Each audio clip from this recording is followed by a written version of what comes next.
Hello guys, मी श्रुती आणि आज मी जाणार आहे बहे येथील रामलिंग बेटावरती। जाताना आधी स्वतःसाठी एक गुलाबाचं फूल घेतलं आणि आपल्या कृष्णाच्या पुलावरून निघालो इस्लामपूरकडे। जाताना खड्ड्यात रस्ता आहे की रस्त्यात खड्डे अशी अवस्था होती, कारण गेल्या 2 वर्षापासून रस्त्याचं काम चालू आहे। पुढे गेल्यावर भरपूर अशी शेतीची कामे चालू होती आणि ही आहे हळद आणि अखंड आशिया खंडातले हळदीचे दर आपल्या सांगलीमध्ये ठरतात। आता ही गोष्ट किती सांगलीकरांना माहित होती हे कमेंटमध्ये सांगा। मग मस्तपैकी दही धपाटे खाऊन पोहोचलो फायनली बहेच्या पुलावरती। झाडाखाली गाडी पार्क केली आणि पुलावरून चालत मंदिराकडे जाण्याचा रस्ता धरला। आजूबाजूला पाणी आणि पुढे गेल्यावर गर्द झाडी, यामुळे चालत जाताना अजिबात बोर होत नाही। मंदिराजवळ पोहोचल्यावर पहिला स्वागत झालं माकडांकडून आणि नंतर बहेच्या ग्रामपंचायतीकडून। पण हे बघा, आमचा पाहुणचार करायचा सोडून स्वतःच खात बसला। नंतर मग मंदिराच्या कमानीतून आत गेल्यावर तिथं पण फक्त माकडांचंच राज्य।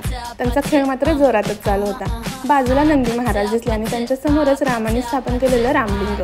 प्रभू श्रीराम वनवासातून येत असताना या ठिकाणी आले होते अशी आख्यायिका आहे।